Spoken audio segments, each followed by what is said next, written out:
Welcome to the Pot.Live Insider. I am your host, Luke Rowan, and I will be your guide as we dig in together and learn about what's going on in the cannabis industry.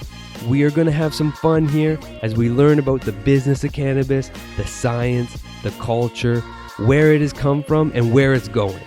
I'm going to wade out into the waters and scoop up bucketfuls of information and bring it back here to break it down with you and take you along with me as I learn. If you want bite-sized information about cannabis on a variety of topics so you can impress your coworkers or the stranger sitting a bit too close to you on the bus, then the Pot.Live Insider episodes are for you. Let's get this thing started. Let's go inside. Welcome to the Pot.Live Insider. I am Luke Rowan and I am your host. And today I am taking you inside with Charles McElroy from Goldleaf. Goldleaf is a science-forward printing company for cannabis growers, patients, and enthusiasts. Goldleaf empowers people by helping them better understand their interactions with the plant and works to make the subject more approachable to new audiences.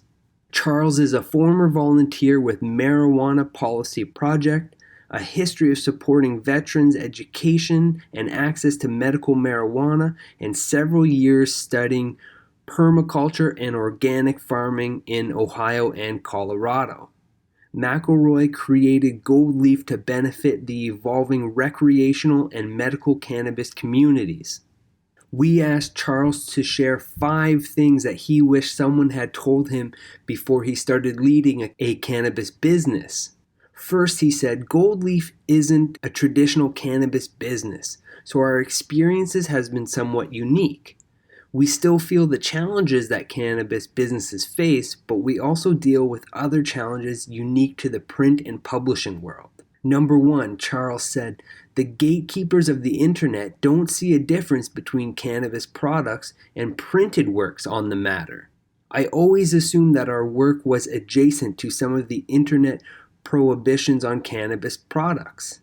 It makes sense that it wouldn't be okay to advertise cannabis products to quote-unquote blanket groups, much like alcohol, tobacco, or even pharmaceuticals have stringent advertising rules. What was surprising was that our work was unequivocally seen as the same, even though we work squarely in the print works creating books, journals, and art prints. Of course, we still enjoy the First Amendment rights and freedom of speech and expression. But internet service providers and tech companies don't need to abide by these when it comes to accessing their platform. This was a surprise at first. Number 2, Charles said education is severely lacking in cannabis, and those shortcomings are different depending on where you live.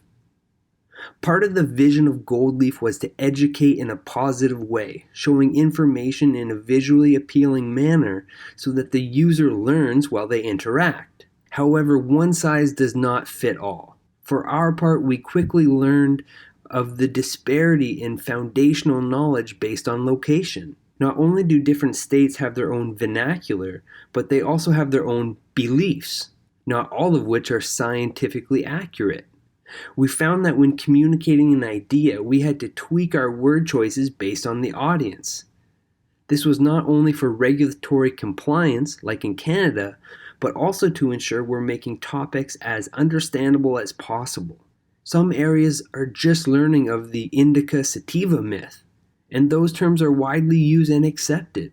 Other areas have long moved on from those terms to describe effects, and to do so causes animosity and diminishes the validity of all we are saying. For this reason, we try to adopt a universal science-forward voice for our national publications and amend our wording to best fit the region.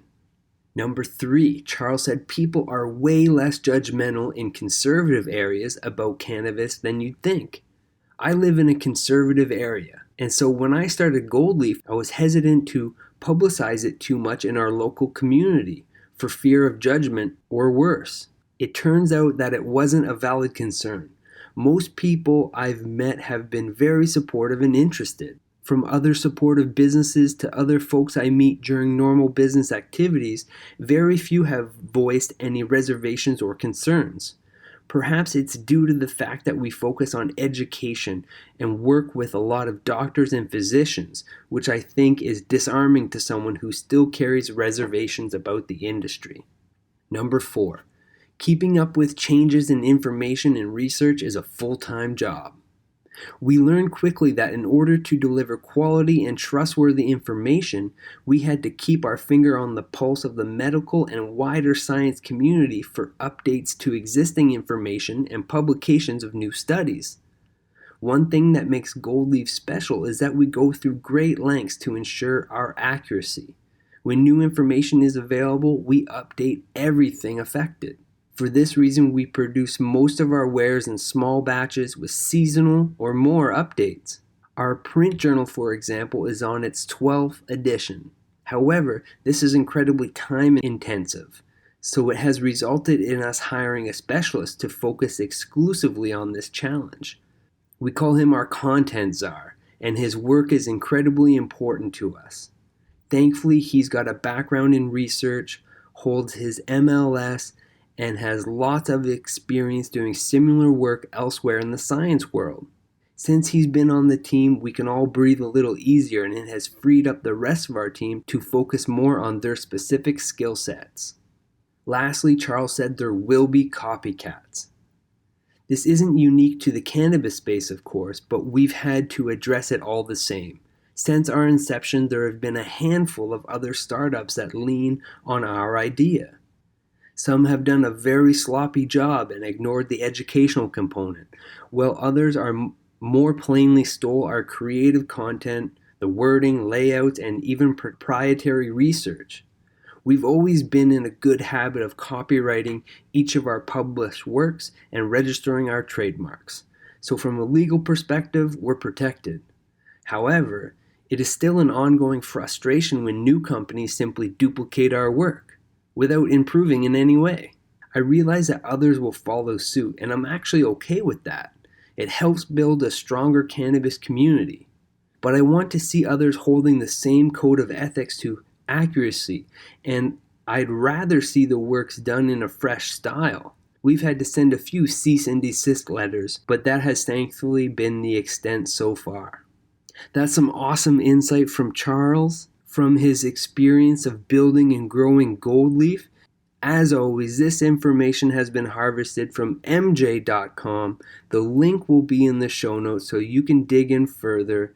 And that is it for me, and I will talk to you next time on the Pot.Live Insider. If you are into the recreational side of the cannabis industry, yes, stoners, I'm talking to you, then the Pot.com is the online and mobile destination for you. That's right, THEPOT.com, thepot.com. Where else can you find the exclusive Pot Mate of the Month? Take a pot quiz and win prizes. Scroll through hilarious memes and jokes and check out the latest podcasts, news, and trends, all while having your own profile and voice in the Pot.com forum. Visit thepot.com today and get lit.